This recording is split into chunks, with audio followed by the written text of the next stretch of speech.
الحمد لله نحمده ونصلي على رسوله الكريم اما بعد فاعوذ بالله من الشیطان الرجیم بسم اللہ الرحمن الرحیم۔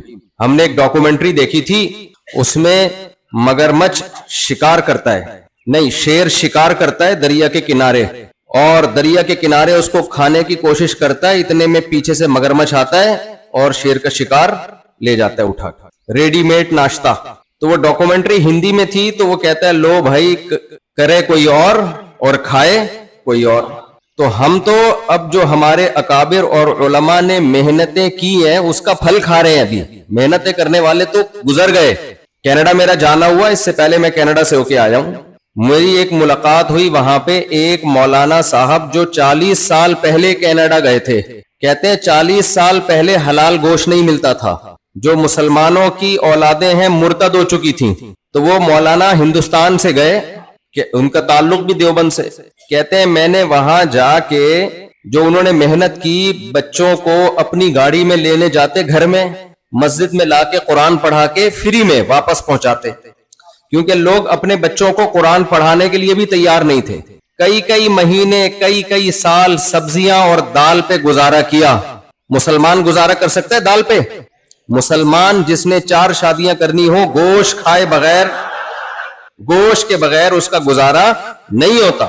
تو وہ سبزیاں ابالی ہیں لوگوں نے امریکہ، کینیڈا میں، جاپان میں، پھر ان کی محنتوں سے وہاں حلال گوشت کا رواج بڑھا، دین کی بہاریں۔ آج ان عالم کے شاگرد بڑے ہو گئے ہیں، بڑا احترام کرتے ہیں، کہتے ہیں انہوں نے ہمارا ایمان بچایا ہے، انہوں نے ہمارا قرآن بچایا ہے۔ تو یہ ہمارے اکابر کی محنتیں، برما میں، بنگلہ دیش میں، ساؤتھ افریقہ میں، سب کے تانے بانے ہندوستان سے جا کے ملتے ہیں۔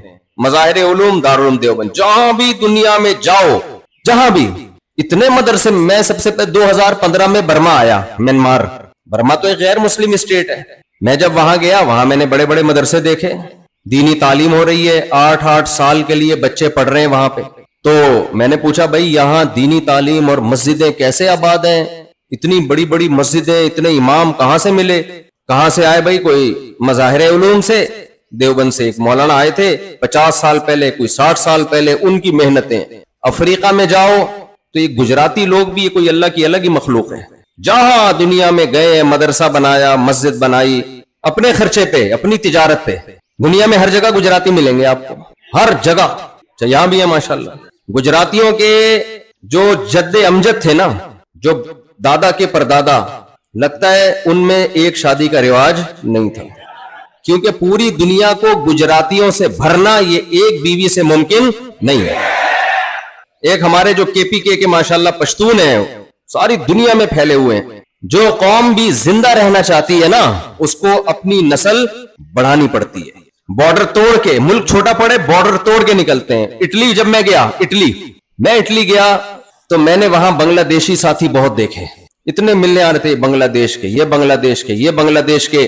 وہاں ایک جنرل اسٹور میں ہم گئے، میں نے ساتھیوں سے کہا کہ مجھے یہاں اٹلی میں کوئی بچہ نظر نہیں آ رہا۔ انگریزوں کا بچے ہوتے ہیں نا، پارکوں میں ہوتے ہیں، کئی پارکوں میں تو آتے ہی وہ لوگ ہیں نا جن کی فیملی ہوتی ہے۔ میں نے کہا یہاں نارمل جگہوں پہ بچے نظر نہیں آتے، ہمارے تو آئے آپ کو بچے گلی محلوں میں کتنے نظر آئیں گے کھیلتے ہوئے۔ میں نے کہا اٹلی میں بچہ مارکیٹ سے کیوں شارٹ ہو گیا؟ تو میں جب وہاں گیا، ایک جنرل اسٹور میں ہمیں دور واکر میں ایک بچہ نظر آیا کہ ایک آدمی اپنے بچے کو لے کے گھوم رہا ہے۔ میں نے کہا چلو کسی ایک انگریز کا بچہ، تو انگریز تو نہیں ہے وہ لوگ، اٹلی والے تو ان کی الگ زبان ہے، چلو بچہ تو نظر آیا۔ پارکوں میں تو نظر آتے ہیں لیکن جنرل جگہوں پہ بہت کم نظر آتے ہیں۔ میں وہاں گیا تو دیکھا وہ بنگلہ دیشی ساتھی تھے، اپنا بچہ لے کے گھوم رہے تھے۔ وہاں بنگلہ دیش کے لوگ اتنے زیادہ، مجھے اٹلی میں بنگلہ دیش کے لوگ نظر آئے۔ اب اٹلی والوں کی نسل کم ہو رہی ہے، حقیقت ہے، یہ حقیقت ہے۔ یہ وہاں کی حکومت پریشان ہے، پتہ ہے آپ کو، علاقے خالی ہو گئے، یہ رپورٹ ہے۔ بہت سے علاقے اٹلی میں ویران۔ لوگ کہتے ہیں کہ نہیں ہم تو گئے ہیں میلان میں، وہاں تو بہت پبلک ہے۔ بھائی جو بڑے بڑے علاقے تھے، شہر تھے، آہستہ آہستہ ویران ہو کے ختم، وہ تو آبادی سمٹ رہی ہے نا۔ ہمارے مسلمان بھائی بنگلہ دیش والوں نے اپنی سپیڈ الحمدللہ مینٹین رکھی ہوئی ہے۔ جاپان میں ہمارے پشتونوں نے، پٹھان بھائیوں نے اپنی سپیڈ پہ کوئی کمپرومائز نہیں کیا۔ اٹلی میں بنگلہ دیشی ساتھیوں نے، میں نے کہا، اور 8 سے 50 تو نسوار بھی مل رہی ہے جاپان میں، اور چپلی کباب کے ہوٹل بھی مل، سمجھ رہے؟ نسوار جانتے ہیں آپ لوگ؟ وہ نہیں یوں کر کے رکھی جاتی یہاں پہ، یہ کر کے رکھتے ہیں یہاں. چلو کبھی کراچی آؤ تو ہم، اچھا گل بولتے ہیں، چلو خیر، چلو جو بھی بولتے ہیں خیر. تو بڑی محنتیں کی ہیں علماء نے، اور یہ محنتیں آج سے نہیں ہو رہی، آدم علیہ السلام کے زمانے سے دین کو زندہ رکھنے کی محنت ہو رہی ہے. تو سوچنے کی بات ہے کیا چیز تھی ان اکابر نے جو محنتیں کی، خون پسینہ بہایا، کوئی ان کا مالی فائدہ نہیں تھا اس میں، اتنی قربانیاں دیں، پیغمبروں نے قربانیاں دیں، صحابہ نے قربانیاں دیں، تابعین نے قربانیاں دیں، تبع تابعین نے قربانیاں دیں، محدثین نے قربانیاں دیں، فقہا نے قربانیاں دیں. تو اتنی قربانیاں کیوں دیتے رہے ہیں؟ ایک منٹ کھڑے رہنے دینا، کھڑے رہنے دینا، کوئی بات. تو اتنی قربانیاں کیوں دی ہیں؟ موسیٰ علیہ السلام نے قربانی دی، کس کے خلاف؟ فرعون کے خلاف. اللہ تعالیٰ نے حضرت موسیٰ علیہ السلام کو فرعون کے پاس بھیجا، اور موسیٰ علیہ السلام کو اللہ نے کیا فرمایا کہ فرعون سے جا کے کہنا قولا لہ قولا لینا لعلہ یتذکر او یخشی، شاید کہ اس کو نصیحت حاصل ہو جائے یا شاید ہی اللہ کے عذاب سے ڈر جائے. بنی اسرائیل تھے مومن، بنی اسرائیل پیغمبروں پر ایمان رکھتے تھے، غلام بن چکے تھے، فرعون غالب آ گیا تھا. دنیا میں بہت ساری قومیں غلام بنتی ہیں، لیکن اللہ ان کی نجات کے لیے کسی پیغمبر کو نہیں بھیجتا رہا. بنی اسرائیل چونکہ ایمان والے تھے، اللہ کو، اللہ کے پیغمبروں کو مانتے تھے، جب وہ غلام بنے ہیں، ان پہ فرعونیوں نے ظلم کیا ہے، تو اللہ نے ان کو نجات دلانے کے لیے، دنیا کا امام بنانے کے لیے کس کو بھیجا؟ موسیٰ کلیم اللہ کو. سوال پیدا ہوتا ہے اور قوموں کے لیے تو نہیں آئے پیغمبر، بنی اسرائیل کے لیے کیوں آئے ہیں پیغمبر؟ کیونکہ بنی اسرائیلی اللہ کے لاڈلے تھے. لاڈلے تو سمجھتے ہیں نا؟ لاڈلے کیوں لاڈلے تھے؟ یہ وہ قوم تھی جو اللہ پہ، اللہ کی کتابوں پہ، اللہ کے پیغمبروں پر ایمان رکھتی تھی. 100,000 فرعونی پیدا ہو جائیں، دولت اور منصب والے، کیا ایک موسیٰ علیہ السلام کی خاک کے برابر ہو سکتے ہیں؟ فرعون نے ہمیشہ موسیٰ علیہ السلام کو تانا دیا، ام انا خیر من ھذا الذی ھو مہین، لوگوں میں زیادہ بہتر ہوں یا یہ وہ شخص جس کے پاس نہ دولت ہے اور یہ غلام قوم میں پیدا ہوئے؟ ھذہ الانہار تجری من تحتی، یہ میرے باغ ہیں جن کے نیچے نہریں بہتی ہیں. کس قدر موسیٰ علیہ السلام کو فرعون نے مختلف موقعوں پہ مختلف قسم کے تانے دیے، اور کیا کچھ نہیں کہتا رہا.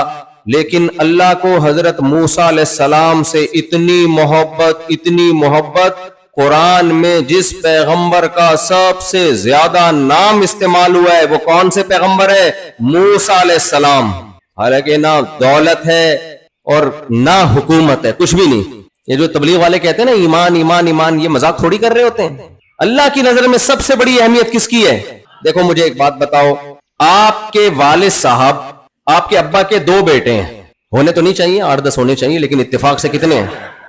اس میں تو میرا قصور نہیں ہے نا. ابا کے بیٹے کتنے ہیں؟ اتفاق سے 2 ہیں. ایک بیٹا کیا کرتا ہے؟ اچھا ابا بڑے ارب پتی ہیں، بہت دولت دی، بس ادھر ہی ابا نے کنجوسی کی، باقی ویسے ابا کے پاس دولت بہت زیادہ ہے، بہت پیسہ ہے ابا کے پاس، دولت بہت ہے. اور آپ کو پتا ہے ابا کی ڈیتھ ہوگی تو ارب پتی بن جاؤں گا، کروڑوں روپے آ جائیں گے میرے پاس وراثت میں. ابا کے پاس پیسہ بے تحاشا ہے، اور نہیں بھی مرے تو بھی ابا کے پاس پیسہ. جب باپ مالدار ہوتا ہے تو بیٹا بھی مالدار سمجھا جاتا ہے. امیروں کے بچے امیروں کی طرح رہتے ہیں، غریبوں کے بچے غریبوں کی طرح رہتے ہیں. اب آپ کے ایک بھائی ہے، ایک بھائی کیا کرتا ہے، اس کے پاس بھی کچھ 2-4 پلاٹ آ گئے، تھوڑا بہت پیسہ آ گیا، پان کی دکان کھول لی، گٹکے کی دکان کھول لی، گٹکا ہوتا ہے یہاں پہ، اچھا خیر، چند ٹکے اس کے پاس آ گئے، وہ اپنے آپ کو مالدار سمجھنے لگا. جب مالدار سمجھنے لگا تو اس نے اپنے ابا کے ابا ہونے سے ہی انکار کر بولا میں اس ابا کو مانتا ہی نہیں ہوں. باقی ابا کی خدمت بھی کرتا ہے، محلے پڑوس والوں کی خدمت بھی کرتا ہے، لوگوں سے السلام علیکم کہہ کے ملتا ہے، سب کے ساتھ اس کا سلوک بہت اچھا ہے. لیکن جب پوچھا جائے یہ آپ کے ابا ہیں، کہتا ہے یار یہ بحث میرے سامنے نہ کیا، کون کس کا ابا ہے ان باتوں میں کچھ بھی نہیں رکھا. اصل ہے سائنسی ترقی. اصل کیا ہے؟ سائنس. ترقی ہونی چاہیے، ایجوکیشن کو فوکس کرو، تعلیم کو فوکس کرو. یہ کیا ابا اماں بہن بھائی فضول سی باتیں لگائی ہوئی ہیں. انگریز کہاں سے کہاں پہنچ گیا، یہ ابھی تک ابا، انگریزوں میں ابا ہوتے ہیں، بہت سو میں ہوتے ہیں، بہت سو میں نہیں بھی ہوتے، لیکن کتنی ترقی کی ہے انہوں نے.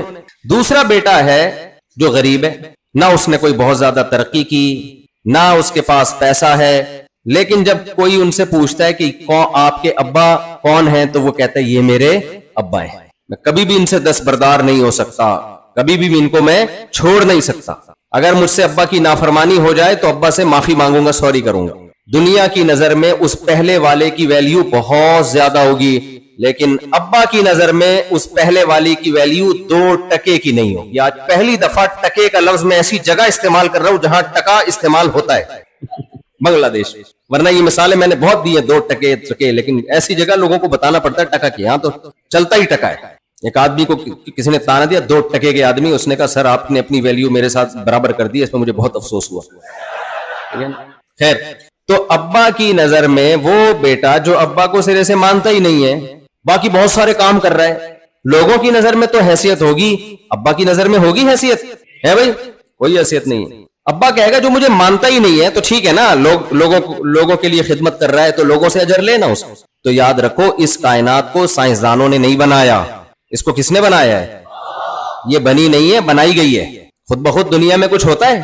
کچھ بھی نہیں ہوتا. خود بخود شادی بھی نہیں ہوتی, کیونکہ بہت سے لوگ بیٹھے ہوتے ہیں کوئی رشتہ ہی نہیں دے رہا, کوئی شادی نہیں ہو رہی. بھائی ہلو گے, جلو گے, پیسہ کماؤ گے, کہیں پیغام بھیجو گے تو ہوگی نا, ایسے بیٹھے بیٹھے تھوڑی ہو جاتی ہے. ایک مولوی صاحب بیٹھے بیٹھے دعائیں مانگتے تھے, اے اللہ, وہ حلوے بہت کھاتے تھے, مٹھائی حلوے بہت, دعائیں مانگتے تھے, اے اللہ مجھے شہادت کی موت عطا فرما. تو کسی نے کہا حضرت شہادت کے لیے بارڈر پہ جانا پڑتا ہے, حلوے میں بم رکھ کے کوئی بھی نہیں دیتا. سمجھ رہے کہ نہیں سمجھ رہے؟ کچھ کرنا پڑتا ہے. دنیا میں کوئی بھی کام خود بخود کبھی بھی نہیں ہوتا. یہ ہو نہیں سکتا یہ کائنات خود بخود بن گئی ہو, میں اور آپ خود بخود بن گئے ہوں. اس کائنات کو کسی نے بنایا ہے, اور بنانے والا کون ہے؟ اس کا نام کیا ہے؟ اللہ. خدا نے بنایا اس کائنات. آپ کہہ سکتے ہیں کہ بھئی ہم اللہ کو کیوں مانے, ہو سکتا ہے اللہ کے علاوہ معاذ اللہ کسی اور نے بنا دیا ہو. اس کا جواب یہ, بھائی ہم اس خدا کو مانیں گے نا جو ہم سے کلام کرتا ہے, جو ہمیں بتاتا ہے, جس نے قرآن نازل کیا, جس نے تورات اور انجیل کو نازل کیا, جس نے پیغمبروں کو بھیجا.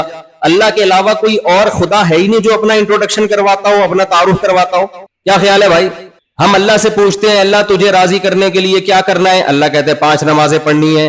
اے اللہ تو کن چیزوں سے ناراض ہوتا ہے؟ زنا سے ناراض ہوتا ہوں, شراب سے ناراض ہوتا ہوں, جوے سے ناراض ہوتا ہوں, سود سے ناراض ہوتا ہوں, چوری سے ناراض ہوتا ہوں. اے اللہ تو کس کا حق تو نے سب سے زیادہ رکھا؟ ماں کا حق اور باپ کا حق میں نے سب سے زیادہ رکھا. اے اللہ جب باپ مر جائے وراثت کیسے تقسیم ہوگی؟ وہ اللہ بتاتا ہے ایسے تقسیم ہوگی.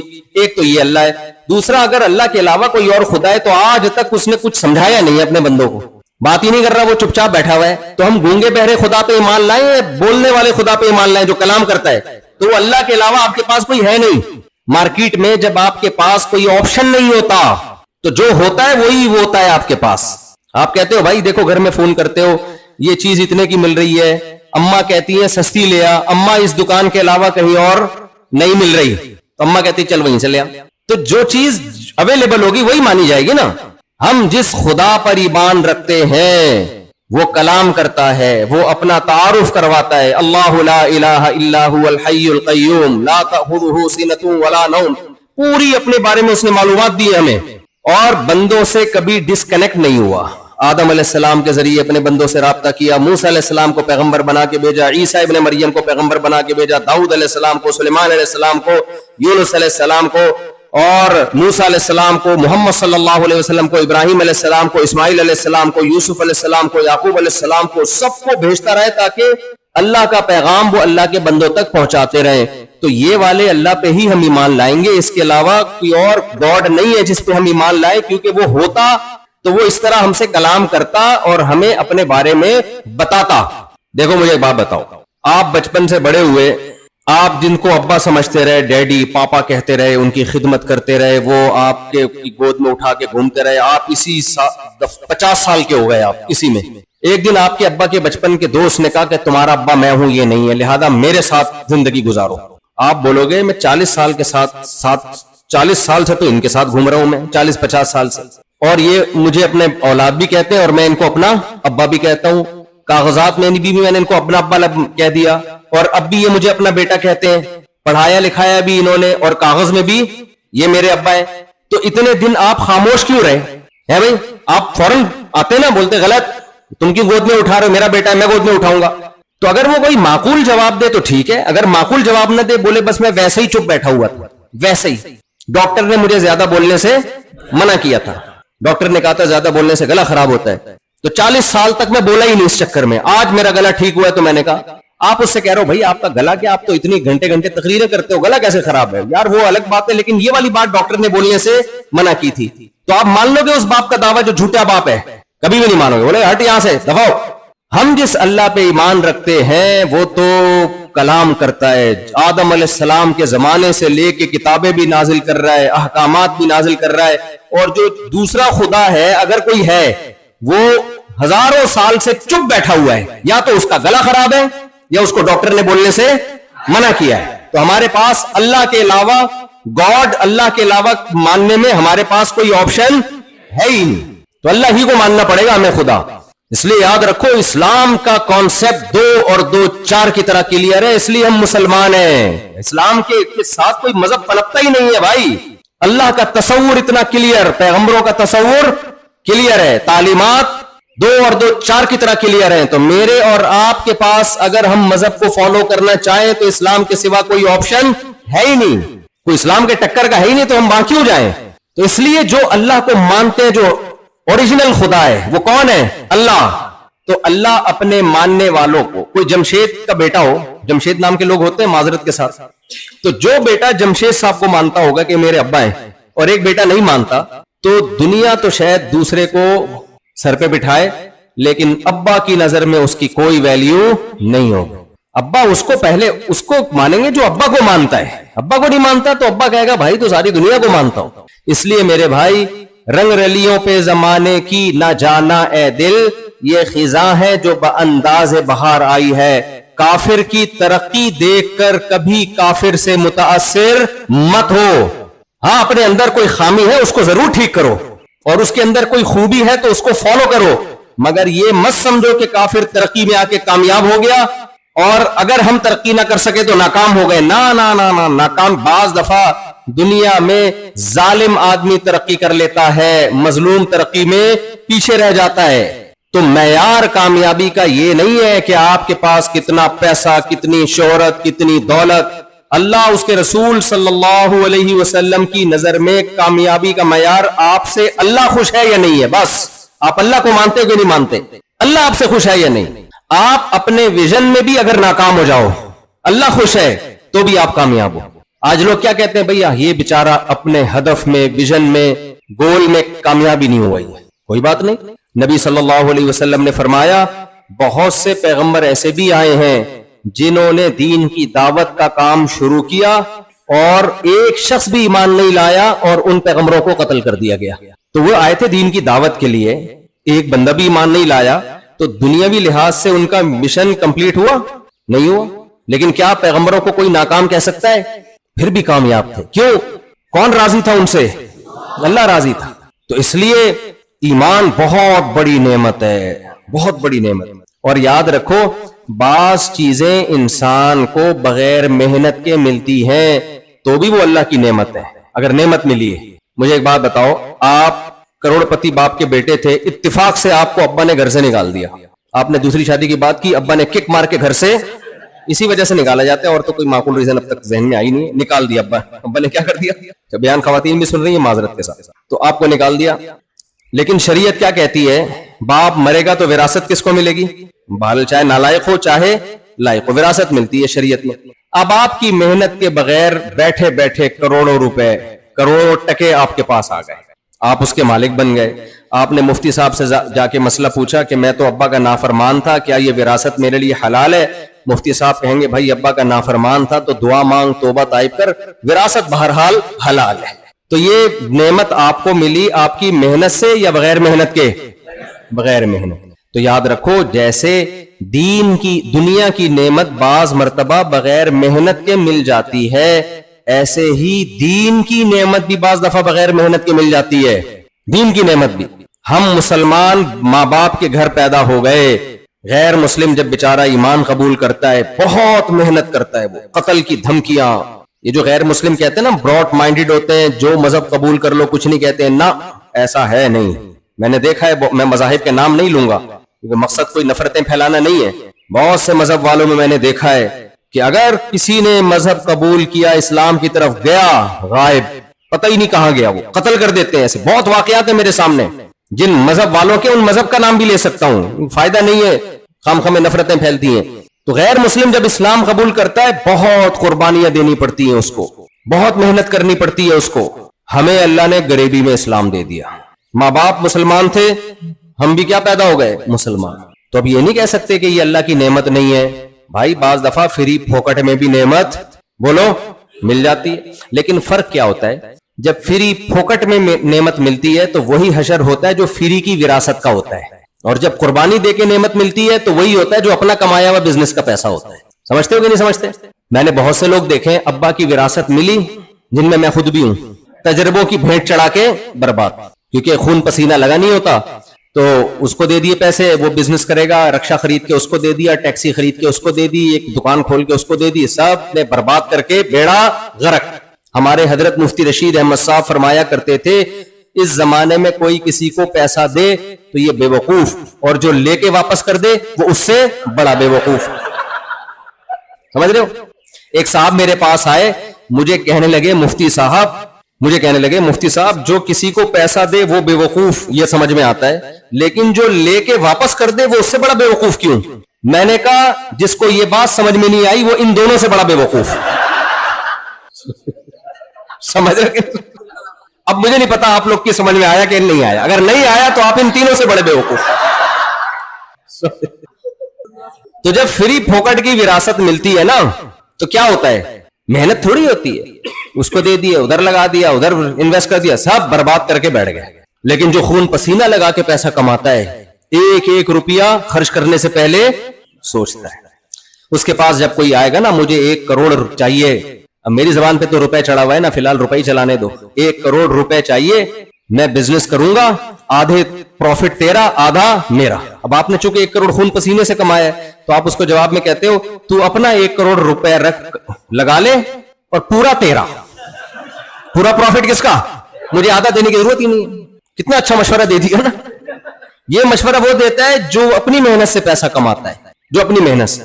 تو اسی طرح خوب سمجھ لو, جب محنت سے پیسہ کماتا ہے قدر کرتا ہے. تو اسی طرح میرے بھائی ایک ایمان فری پھوکٹ کا ہے, ایک محنت کا ہے. غیر مسلم جو فرعونی کے ساتھ جو جادوگر تھے نا, جادوگر, وہ ایمان لائے تھے, وہ اپنے اختیار سے ایمان لائے تھے, ان کے ماں باپ مسلمان نہیں تھے. موسیٰ علیہ السلام کے مقابلے میں ہزاروں جادوگر آئے, اور جب انہوں نے دیکھ لیا کہ موسیٰ علیہ السلام سچے پیغمبر ہیں, فوراً القی السحرۃ سجدا, سب سجدے میں گر گئے اور کہنے لگے ہم رب العالمین پر, موسیٰ کے رب پر, ہارون کے رب پر ایمان لے کر آئے. فرعون نے دھمکی دی, ہاتھ اور پاؤں کاٹ کے سولی پہ لٹکا دوں گا. انہوں نے کیا کہا, لا ضیر, کوئی حرج نہیں ہے, فقضی ما انت قاض, اس سے بھی زیادہ کچھ کرنا چاہتا ہے تو وہ بھی کر لے, یہ تو کم ہے. کیوں؟ دلیل کیا دی, انما تقضی هذه الحیات الدنیا. دیکھو چند سیکنڈ کا ایمان ہے لیکن پاورفل کتنا ہے, اتنا ان کو جنت پہ یقین. آج جنت کا بھی مذاق اڑایا جاتا ہے, لوگ کہتے ہیں یہ مولویوں نے لوگوں کو حوروں کے چکر میں لگایا ہوا ہے, مولویوں نے لوگوں کو شہد اور دودھ کی نہروں میں لگایا ہوا ہے, شہد اور دودھ کی نہروں کے باتیں کر کر کے داڑیاں رکھواتے ہیں, مسجدیں بھرتے ہیں, نمازیں پڑھواتے ہیں, اپنا غلام بنا کے رکھتے ہیں. بھائی اپنا غلام کیوں بنائے گا مولانا؟ مسجد میں آپ اللہ کے سامنے سجدہ کرتے ہو, مولوی صاحب کو سجدہ کرتے ہو, اللہ کو سجدہ کرتے ہو. ہاں آپ کہہ سکتے ہو مولوی صاحب چندہ مانگتے ہیں تو یہ مسجد تمہارا, استغفر اللہ, پھر کراچی والی زبان استعمال کر رہا ہوں میں, مسجد تمہارا باپ چلائے گا, یہ کراچی میں مجھے عادت پڑ گئی ہے. وہ تو ذمہ داری سب کی ہے نا مل جل کے, نہ تو کوئی زبردستی تھوڑی لے رہے ہوتے ہیں بھائی, زبردستی تھوڑی لے رہے ہوتے ہیں وہ. تو کہتے ہیں مولویوں نے لوگوں کو حوروں کے چکر میں ڈالا ہوا ہے, مولویوں نے لوگوں کو شہد کی نہروں کے چکر میں, بھائی چکر میں نہیں ڈالا ہوا. اللہ کے پیغمبر موسیٰ کلیم اللہ, آج تورات موجود ہے, تحریف ہے لیکن بہت ساری چیزیں آج بھی موجود ہیں. جنت کا تذکرہ موسیٰ علیہ السلام کی تعلیمات میں بھی, جنت کا تذکرہ حضرت عیسیٰ ابن مریم کی تعلیمات میں بھی, تمام پیغمبروں کی قرآن میں بھی جنت کا تذکرہ, اور جہنم کا تذکرہ بھی تمام آسمانی کتابوں میں. سارے پیغمبر اس جہنم سے ڈرا رہے ہیں اور جنت کی لالچ دلا رہے ہیں. تو یہ کوئی سیاسی بیان نہیں ہو سکتا. تو چند سیکنڈ کا ایمان تھا جادوگروں کا, چند سیکنڈ کا ایمان. آپ میں سے یہاں کوئی روحانی عملیات تو نہیں کرتا نا؟ کرتا ہے تو ابھی سے توبہ کر لے. یہ عملیات والوں نے بڑا بھیڑا غرق کیا ہوا ہے, خوب سمجھ لو. میں اس پر زیادہ بات نہیں کروں گا, میرا ٹاپک چینج ہو جائے گا. روحانی عملیات کے نام پہ بالکل مت آؤ. انشاءاللہ نہ آپ پہ کبھی جن آئے گا, نہ چڑیل, نہ بھوت. کوئی مسئلہ ہو دماغی ڈاکٹر کو دکھا کے علاج کراؤ, اور سورہ فلق سورہ ناس پڑھ کے بس خود ہی دم کر لو, یا اپنے مسجد کے امام سے دم کروا لیا کرو. اس سے آگے